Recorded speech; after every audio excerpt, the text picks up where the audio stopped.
예, 오늘 말씀의 제목 따라해 보실까요? 제자가 되십시오. 1. 제자가 된다는 것.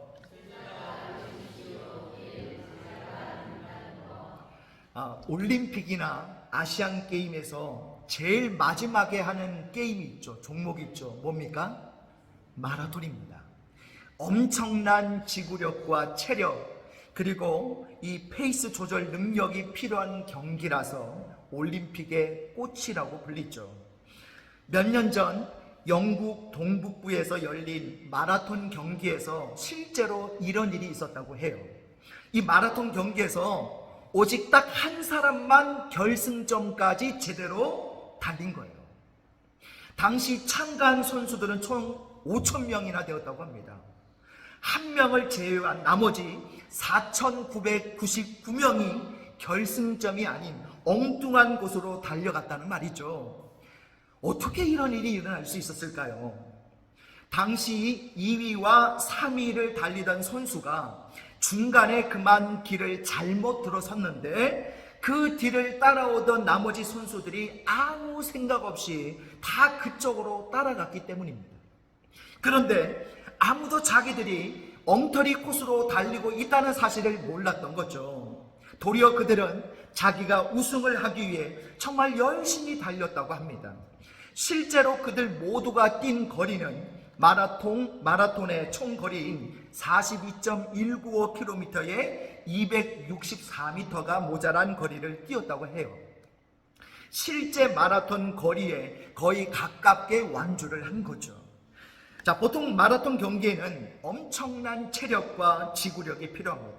그래서 대부분 이 꼬린 지점에 들어왔을 때는 여러분 선수들 어떻습니까? 거의 막 바닥에 이렇게 뒹굴면서 죽을 정도로 힘들어하며 경기장에 엎드러지는 모습을 자주 보게 됐죠.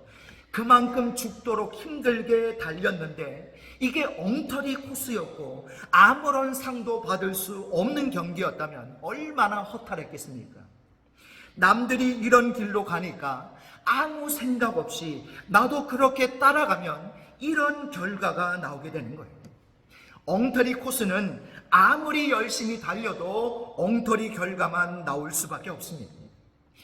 지금 우리의 인생은 과연 잘 가고 있는지, 제대로 들어선 것이 맞는지, 내가 달려가고 있는 저 표대는 옳은 것인지 우리는 잠시 멈춰서 생각해 보아야 하는 것입니다. 우리가 최선을 다해 우리의 인생을 살아가는 것도 중요한 문제이지만 누구의 뒤를 따라서 살아갈 것인가 하는 것은 이건 더 중요한 문제인 거죠. 마라톤 선수들이 아무 생각 없이 앞사람의 뒤만 따라가다가 아무 의미 없는 그런 경주를 하고 만 것처럼 우리도 엉뚱한 모델을 따라 살아간다면 경로를 이탈한 경주자가 되어 우리도 실패한 인생 경주자가 될 수 있기 때문입니다. 그래서 우리는 우리가 붙잡아야 할 진정한 인생의 모범이 무엇인지, 우리가 따라가야 할 진정한 인생의 방향이 무엇인지를 알고 살아야 되는 거예요. 우리가 실패자가 되지 않고 진정한 인생의 성공자가 되려면 우리가 따라가야 할 모범을 제대로 발견해야 하는 것입니다. 우리 인생의 진정한 모범이 되시는 분, 진정한 방향이 되시는 분, 진정한 목표가 되시는 분은 누구십니까? 오직 예수 그리스도 한 분밖에 없는 줄 믿습니다. 오직 주님만이 내 삶의 목표가 되는 것입니다. 그래서 우리에게는 예수님을 배우는 훈련, 예수님을 닮아가는 훈련, 예수님을 따라 살아가는 훈련이 반드시 필요한 거예요. 자, 오늘부터 저는 이 4주간에 걸쳐서 제자 훈련에 대한 주제를 가지고 함께 말씀을 나누려고 합니다. 이 네 번의 시간을 통해서 우리 모두에게는 개인마다 분명한 꿈과 비전들이 있겠지만 어떤 꿈과 비전을 가졌든지 우리는 항상 나는 예수님의 제자가 되어야 한다라는 분명한 목적의식을 가지고 살아가는 그런 은혜와 변화의 시간이 되시기를 바랍니다. 자, 오늘은 그 첫 번째 시간으로 제자가 된다는 것이라는 제목으로 이제 말씀을 전하기를 원하는데요. 자, 오늘 우리는 제자의 자격은 무엇인지, 제자의 목적은 무엇인지, 제자가 되는 조건은 무엇인지를 세 가지 내용을 통해서 살펴보고자 합니다. 그래서 모두 예수의 제자가 되어서 인생을 실패자가 아닌 성공자로 세우고 정말 멋진 인생을 만들어 나가는 우리 모든 성도들이 되시기를 주님의 이름으로 축복합니다. 자, 우리 첫 번째, 우리 화면 보시면서 한번 따라해 보실까요? 제자의 자격. 자, 우리 마가복음 3장 13절을 같이 읽겠습니다. 시작. 또 산에 오르사 자기가 원하는 자들을 부르시니 나온지라. 아멘. 자, 오늘 말씀은요, 예수님께서 12제자를 세우시는 장면을 말씀하고 있습니다. 자, 오늘 말씀을 보니까 예수님이 어떤 사람을 부르셨다고 되어 있습니까? 자기가 뭐 하는 자들을 부르셨다고요? 원하는 자들을 부르셨다라고 말씀하죠. 자, 여기에 제자의 자격이 있습니다. 바로 제자란 예수께서 원하시는 사람들이다라는 거죠. 제자는 어떤 사람인가? 예수께서 원하셔서 부르실 때 예수님께로 나아가는 사람들이 제자들입니다. 자, 여러분 본문을 보세요. 예수께서 자기가 원하는 자들을 부르시니 나온지라. 예수께서 원하실 때 예수께로 가서 예수님이 원하시는 삶을 살겠다고 결단하는 사람이 바로 제자가 되는 거예요. 자, 그런데 어떤 사람들은 예수께서 원하실 때가 아니라 내가 원하는 때에 제자가 되겠다고 말하는 사람들이 있죠. 학생들은 지금은 내가 학생이니까 안 되고 일단 대학에 들어가면 제자가 되겠습니다. 또 직장인들은 아직도 내가 회사 일로 바쁘고 내 인생도 즐겨야 되니까 지금은 안 되고 나중에 은퇴하고 나이가 이제 많아져서 늙고 시간이 많으면 그때 제자가 되겠습니다. 이런 식이죠. 지금은 안 되고 나중에는 된다고 하는 사람들은 영원히 제자가 될 수가 없습니다. 주님의 부르심이 있다면 주저하지 않고 주님께로 나아가는 사람이 제자가 되는 것입니다. 이런저런 핑계대지 않고 조건 따지지 않고 말씀에 순종하며 제자의 길을 시작하는 사람이 위대한 제자가 되는 것입니다. 주님이 말씀하시면 내가 나아가고 주님의 뜻이 아니면 내가 멈추고 주님이 이끄시는 대로 순종하며 살겠다고 고백하는 사람이 제자입니다.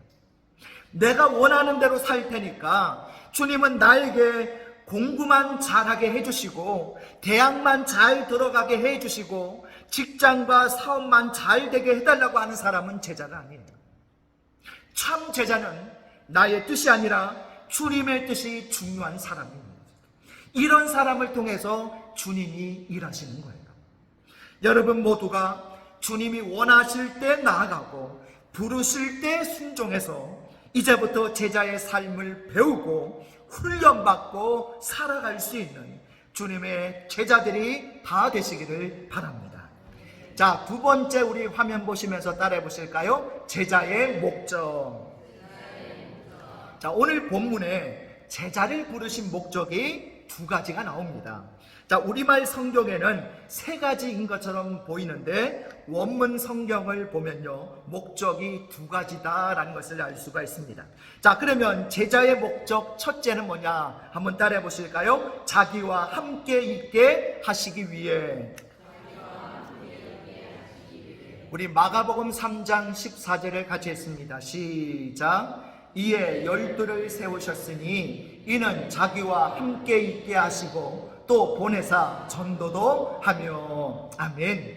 자, 제자를 부르신 목적은 자기와 함께 있게 하시기 위함이라고 말씀합니다. 제자라는 말의 뜻이 뭐냐면 따라해 보실까요? 배우는 사람. 자, 제자는 배우는 사람이라는 뜻이에요. 자, 그런데 어떻게 배운다는 말입니까? 예수님과 함께 동행하면서 동고동락하면서 배운다는 거예요. 이 말씀은 우리가 예수님과 함께 동행하는 시간을 가지지 않으면 절대 예수님을 배울 수 없다는 말입니다. 제자가 되기 위해 가장 필요한 것은 스승과 함께하는 삶을 사는 거예요. 실제로 이 12제자들은 3년 동안 주님과 함께 생활하면서 철저하게 주님을 닮아가는 훈련을 했죠. 이들은 어떤 특별한 프로그램을 따라 훈련을 받은 것이 아니라 예수님의 삶과 인격과 마인드를 옆에서 직접 경험하면서 몸으로 배웠습니다. 그러니까 이 주님의 제자 훈련 방식은요, 좋은 프로그램을 세우고 체계적으로 잘 가르쳐서 제자를 만든 것이 아니었다는 거예요. 예수님의 제자 훈련 방법은 예수님 자신을 보여주시는 것에 있었다는 것입니다. 제자들은 예수님과 함께 있기만 하면 예수님을 배우고 예수님을 닮고 예수님을 본받고 싶은 마음이 일어났다는 것입니다. 여러분, 우리 제자 훈련의 시초가 어느 교회입니까? 바로 사랑의 교회죠. 한때 한국교회에서 이 제자 훈련의 붐이 일어난 적이 있었습니다. 옥하는 목사님이 살아계실 때 이 사랑의 교회에서 제자 훈련으로 교회가 급성장을 하니까 너도 나도 제자 훈련을 도입해서 그때 한국교회에 있는 대부분의 교회들이 제자 훈련을 하기 시작한 거예요. 하지만 옥하는 목사님과 똑같은 교재를 가지고 똑같은 방법으로 제자 훈련을 했는데도 실패하는 교회가 많았습니다. 자, 그러자 많은 사람들은 이 제자 훈련의 문제를 제기하기 시작했습니다. 제자 훈련만으로는 안 된다라는 말들이 나오기 시작했어요. 그때 마침 한국에 도입되기 시작한 것이 바로 셀 제도였는데요. 이 셀 시스템이 이제 도입이 되면서, 그러면서 한국교회는 이제 제자 훈련의 시대는 끝났고 셀 시대가 왔다고 말하면서 많은 교회가 셀을 또 도입하기 시작했습니다. 여기에 대해서 옥하는 목사님이 이런 말을 한 적이 있어요. 제자 훈련 방법을 배워서 교회에서 제자 훈련을 하겠다고 생각하는 분들은 반드시 실패합니다. 제자 훈련은 방법이 중요한 것이 아니라 제자 훈련을 하는 사람이 중요합니다 라는 말을 하셨어요. 이게 무슨 의미로 하신 말씀일까요?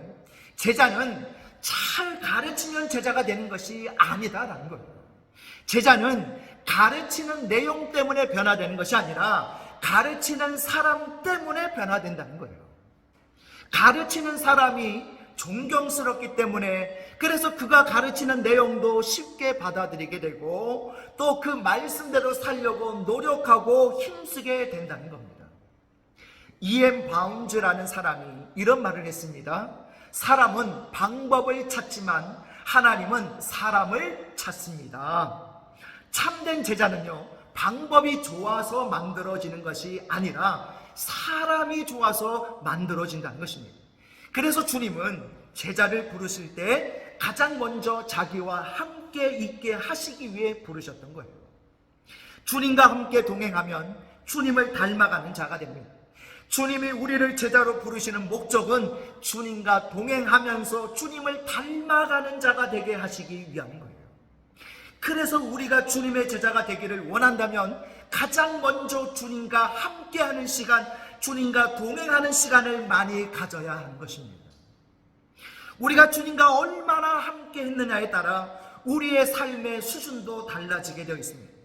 제자는 그냥 저절로 되어지는 것이 아니라 주님과 함께하는 훈련을 통해 되어진다는 것입니다. 우리가 기도한 만큼, 우리가 예배한 만큼, 우리가 말씀을 묵상하고 배운 만큼 우리의 영적 수준이 달라진다는 말이에요. 우리가 열심히 기도하지 않았는데, 우리가 열심히 예배하지 않았는데, 우리가 열심히 말씀을 배우지 않았는데 저절로 제자가 되는 경우는 없다는 말입니다.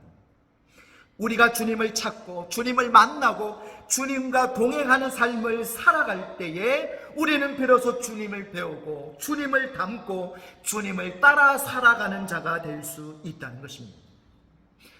여러분이 정말 제대로 된 예수님의 제자가 되기를 원한다면 가장 먼저 주님과 함께하는 시간을 날마다 풍성하게 가지시기를 바랍니다.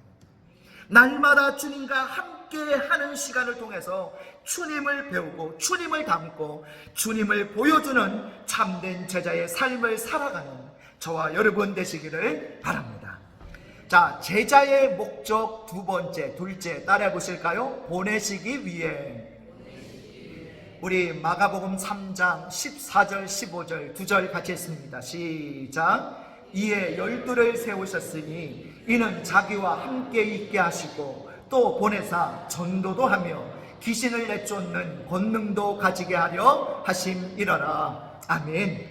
자, 제자 훈련의 궁극적인 목적은요, 세상으로 보내시기 위함이다라는 겁니다. 세상에 나아가서 제자의 모습을 보여주게 하시기 위해서 제자 훈련을 받는 거예요. 우리가 신앙생활을 열심히 하고 훈련을 잘 받아야 되는 목적이 바로 여기에 있습니다. 그 목적은 세상으로 나아가서 제자의 삶을 사는 것입니다. 그러면 세상에 나아가서 무엇을 하며 어떤 모습으로 나아가야 될까요? 오늘 말씀에는 세상에 나아가는 목적이 전도를 하기 위함임을 말씀하고 있죠. 바로 예수님의 증인이 되는 것입니다. 여러분들이 예수님의 제자라면 항상 이 목적을 절대로 잃어버려서는 안 돼요. 내가 충실한 주님의 증인이 되어야 한다라는 사실이죠. 우리도 이제는요, 기도의 영적 수준이 달라져야 됩니다. 내가 어떤 대학을 나오고 무슨 직장에서 일하고 싶다고 기도하는 수준에서 벗어나야 됩니다. 내가 어떤 대학에서 주님의 증인이 되고 어떤 직장에서 주님의 증인이 될 것인가를 고민하며 기도해야 된다는 겁니다. 내가 주님의 증인으로 살아야 할 대학, 직장, 나라를 생각하며 기도하는 수준이 되어야 됩니다. 그런데 내가 충실한 주님의 증인이 되기 위해서 먼저 필요한 것이 있어요. 그게 뭐냐? 내가 주님을 분명하게 경험하는 사람이 되어야 된다는 거예요. 내가 먼저 주님을 만나고 경험해야, 그래야 주님의 증인이 될 수 있죠. 증인은 자기가 보고 듣고 경험한 것을 전달하는 사람이 증인인데, 내가 경험한 것이 없는데 어떻게 증인이 됩니까? 우리가 주님의 증인으로 살아가지 못하는 이유는 분명하게 주님을 만나고 경험하지 못해서 그런 거예요. 예수께서 우리를 제자로 부르신 목적이 바로 이것입니다. 함께 동행하면서 주님을 강하게 경험하고 자기가 경험한 이 주님을 세상에서 증거하라고 우리를 부르신 거예요. 우리 모두 주님의 신실한 제자가 되어 주님을 분명하게 경험하시고 주님의 충성된 증인들로 살아가시기를 바랍니다. 자, 그런데 이런 증인의 삶을 살기 위해 우리에게 필요한 것이 무엇입니까? 바로 권능이다라는 거예요. 자, 오늘 여기 말씀 15절에 보면, 자, 귀신을 내쫓는 권능도 가지게 하려 하심이라라 라고 말씀합니다. 이 말씀은 단지 귀신을 내쫓는 권능만 가진다는 뜻이 아니에요. 바로 하나님의 능력, 곧 영적인 능력을 가진 사람이 되게 하신다는 뜻입니다. 자, 귀신을 내쫓는 권능이 필요했던 이유는요, 그 당시에 이런 귀신 들린 사람들이 유난히 많았기 때문에 그런 거예요. 그래서 예수께서도 귀신 들린 사람들을 치유하신 경우가 말씀에 많이 나오죠. 그러니까 귀신을 내쫓는 권능이란 그 시대를 변화시키기 위해 꼭 필요한 영적인 능력, 곧 하나님의 능력을 가지는 것을 의미하는 것입니다. 자, 그러면 지금 이 시대를 변화시키기 위해서 우리에게 필요한 하나님의 능력은 무엇일까요? 좋은 대학을 나오고 좋은 직장에 들어가고 높은 자리에 올라가면 될까요? 하지만 이런 것들로 세상이 변화되지 않습니다. 여러분, 그동안 우리 전직 대통령 중에 기독교인 대통령이 벌써 2명이나 나왔지만 지금 우리나라가 변하고 있습니까? 그런 일은 없었습니다. 예수님의 제자는 영적인 파워를 가지고 있어야 되는 거예요. 세상적인 능력을 과시하는 것이 아니라 하나님의 능력을 보여주어서 세상으로 하여금 하나님의 살아계심을 인정하게 만드는 삶을 살아가는 것, 바로 그것이 제자인 겁니다. 이런 능력을 가지고 있으면 어떤 상황에 있어도 우리는 주님의 증인으로 살아갈 수가 있는 거예요. 여러분, 요셉을 한번 보시기 바랍니다. 그는 이 10대 시절에 애굽의 노예로 팔려가잖아요. 하지만 그는 어떤 장소에서도 어떤 환경에서도 하나님의 능력을 보여주는 삶을 살았습니다. 감옥에 들어갔어요. 그런데 거기서도 하나님의 은혜가 무엇인지를 보여주는 삶을 살잖아요. 바로 이것이 우리가 가져야 할 영성이고 우리가 가져야 할 진정한 영적인 능력입니다. 이런 능력을 가진 사람에게 하나님께서는 더 높은 자리, 더 중요한 일들을 맡겨주시는 거예요. 자, 그래서 요셉이 나중에 애굽의 총리가 되었을 때 어떻게 되었습니까? 높은 자리에 올라가면서 점점 타락해서 완전히 딴 사람이 되었습니까? 아니죠. 그는 더 깊은 영성과 지혜와 능력으로 사명을 멋지게 감당하는 삶을 살았습니다. 요즘 10대들 중에 자살하는 10대들이 많습니다. 요즘은 초등학생들도 아파트에서 뛰어내려 자살했다는 뉴스가 가끔씩 보도되고도 하죠. 자, 그런데 이렇게 자살하는 10대들 중에 당시 요셉이 10대 시절에 만났던 그 어려움보다 더 힘들고 어려운 환경 속에 있는 친구들이 과연 몇이나 되겠습니까? 물론 그 친구들에게도 나름대로 극복하기 어려운 환경들이 있었을 것입니다. 하지만 요셉은요, 그 모든 어려움을 신앙으로 극복해내었다는 거예요. 바로 이것이 가능했던 이유는 그가 제자의 삶을 살았기 때문입니다. 이렇게 열악한 환경과 조건을 극복하면 그런 사람들에게 위대한 일들을 감당할 수 있도록 하나님께서 지속적으로 길을 열어주시는 거예요. 여러분, 사복음서를 보시면 예수님께서 제자들을 훈련시키실 때에 어떤 별로 따로 훈련시키신 내용이 잘 없어요. 하지만 중요한 두 가지를 훈련시키신 것이 성경에 나옵니다. 그게 바로 뭐냐? 첫 번째는 전도 훈련이고요, 두 번째는 기도 훈련입니다. 예수님은 종종 제자들을 전도하는 현장에 내보내셨고 또 밤새도록 기도하는 현장에도 일부러 데리고 가셨죠. 왜 예수님은 전도 훈련과 기도 훈련을 이렇게 시키셨을까요? 전도 훈련은 세상에서 주님의 증인이 되는 훈련이고, 기도 훈련은 세상에서 주님의 능력으로 살아가는 훈련입니다. 주님의 증인이 되기 위해 전도 훈련이 필요했고, 주님의 능력으로 사는 것을 보여주기 위해 기도 훈련이 필요했다는 말이에요. 우리도 진정한 제자의 삶을 살려면 이 두 가지의 훈련이 반드시 필요합니다. 항상 주님의 증인이 되는 것이 인생의 목적이 되어야 되고, 주님의 권능으로 살아가기 위해 기도의 사람이 되어야 할 줄 믿습니다. 그래서 참된 제자가 되기를 원하는 사람은 전도 훈련과 기도 훈련을 제대로 그리고 많이 받아야 되는 거예요. 오늘 주님이 제자를 부르신 두 번째 목적은 세상에 보내시기 위함이라고 말씀하고 있습니다. 세상의 영향력이 두려워서 세상을 피해 우리끼리만 모이고 우리끼리만 잘 살라고 제자로 부르신 것이 아닙니다. 세상에 나가서 주님의 증인이 되기, 하나님의 능력으로 세상을 변화시키는 제자가 되기 위해 우리를 불러주셨어요. 우리 모두 전도 훈련과 기도 훈련을 잘 받아서 주님의 증인이 되고 주님의 능력으로 세상을 변화시키는 참된 제자들이 되시기를 바랍니다.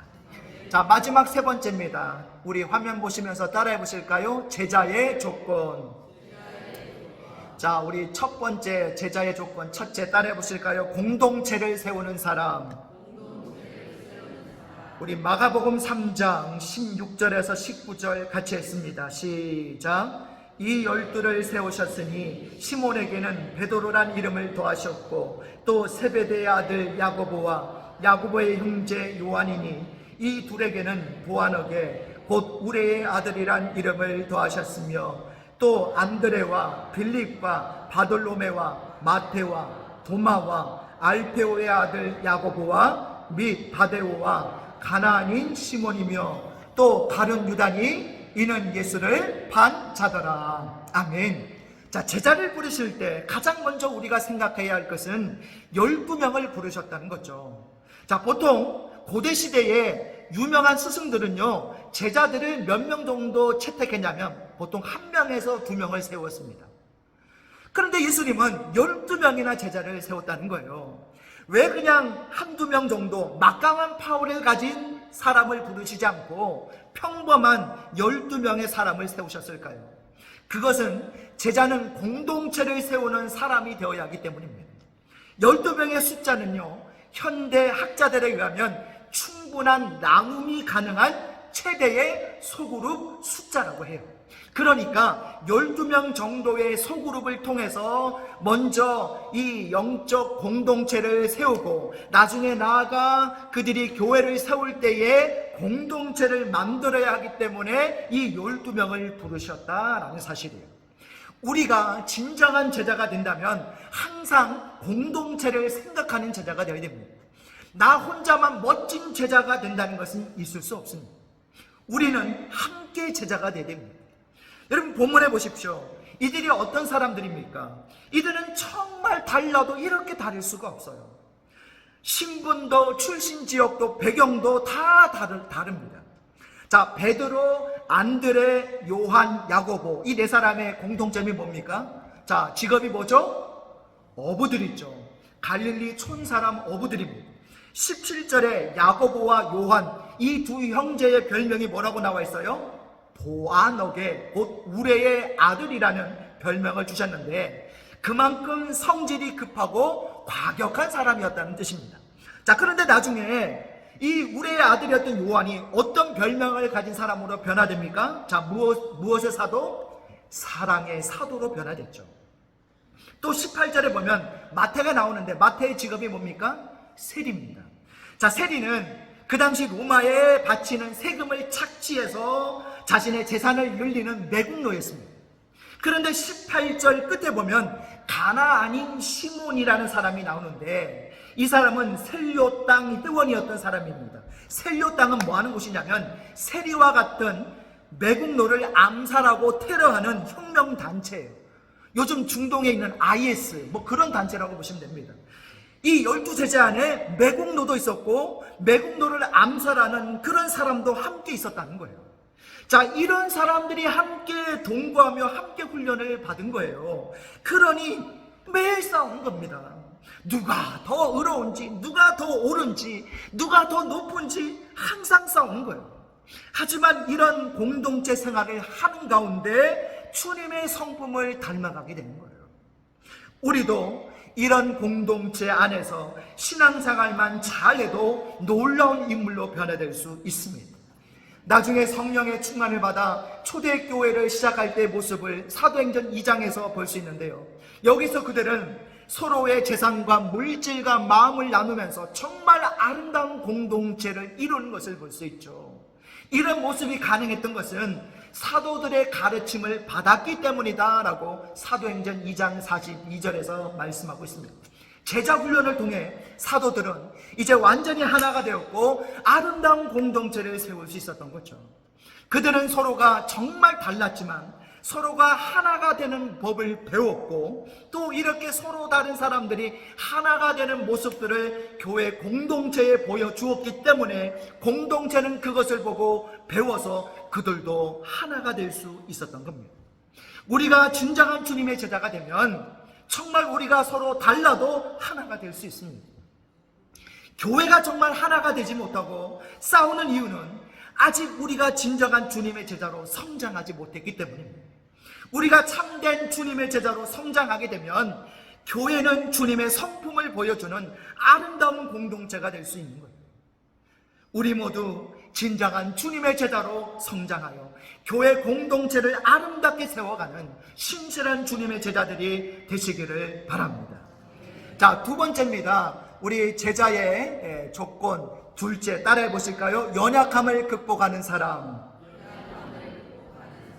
자, 우리는 예수님의 제자가 되려면 적어도 높은 수준의 신앙과 깊은 영성이 있어야 된다라고 생각하죠. 그래서 나는 제자가 될 수 없다고 생각합니다. 나는 겨우 이 정도밖에 안 되기 때문에 제자 될 자격이 없다는 거죠. 그런데 오늘 예수님께서 부르신 사람들이 어떤 사람들입니까? 베드로, 안드레, 야고보, 요한 이 네 사람은 갈릴리 촌사람 출신들입니다. 여러분, 우리나라에서 사투리가 제일 심한 곳이 어디입니까? 경상도죠. 여러분, 서울에 와가지고 경상도 사람이 한마디 하면 다 쳐다보더라고요. 제가 고향 형님 만나보자, 형님 예 오랜만입니다. 어찌 지냈습니까? 이랬는데 사람들이 다 쳐다봐요. 뭐 싸우는 줄 알고. 당시 갈릴리가 그런 동네였습니다. 그런데 재미있는 것은 예수님이 어디 출신이에요? 갈릴리에 있는 나사렛 출신이죠. 그러니까 예수님도 요즘으로 치면 경상도 사투리 썼듯이 사투리를 쓰셨다는 거죠. 제자들아 좀 모여봐라. 야, 상 좀 빨리 좀 차려온나? 뭐 이렇게 사투리를 쓰셨다는 거죠. 어쨌든 사투리가 심하고 배우지도 못한 이 갈릴리 촌사람들을 제자로 부르셨다는 사실이에요. 자, 조금 전에 요한과 야고보는 성격 더러운 인간들이었고, 세리 마태는 모든 사람들에게 비난받고 조롱받는 매국노였고, 시몬은 늘 데모만 하고 반정부 시만 하는 그런 테러범이었다고 말씀드렸죠. 자, 당시 종교 지도자들이 이들의 모습을 보고 어떻게 생각했을까요? 야, 아니 제자로 삼을 사람이 저렇게도 없나? 어떻게 저런 인간들을 데리고 제자라고 부를까? 아마 한참 비웃었을 것입니다. 이들은 분명히 겉으로 보기에도 결코 세상을 바꿀 수 있을 것 같지 않았던 부족한 사람들이었어요. 그런데 예수님께서는 왜 좀 더 좋은 조건의 사람들을 부르시지 않으시고 이런 부족하고 연약한 사람들을 제자로 불러주셨을까요? 아무리 약해도 상관없고, 아무리 모자라도 상관없고, 아무리 부족해도 상관없다, 바로 이것입니다. 이런 사람들도 예수님의 제자가 되기만 한다면 위대한 인물이 될 수 있다는 것을 보여주신 거예요. 누구라도 주님의 제자가 되기만 한다면 주께서 우리를 놀라운 사람으로 변화시켜 주신다는 것입니다. 아무리 열악한 조건이라도, 아무리 괴팍한 성격이라도, 아무리 황당한 모습이라도 주님의 제자가 될 수 있다는 것입니다. 그래서 나는 안 돼, 이런 말을 할 수 없게 만드시는 거예요. 나도 주님의 제자가 될 수 있다는 겁니다. 나도 주님의 제자가 되면 내가 약하면 약할수록 주님이 더 강하게 역사하시는 것을 경험할 수 있다는 겁니다. 그리고 이런 연약함을 극복하고 위대한 주님의 증인으로 살아가게 하시는 거예요. 여러분 모두 나의 연약함을 극복하고 놀라운 사람으로 변화되어 하나님의 능력으로 위대한 일을 감당하는 주님의 제자가 되시기를 바랍니다.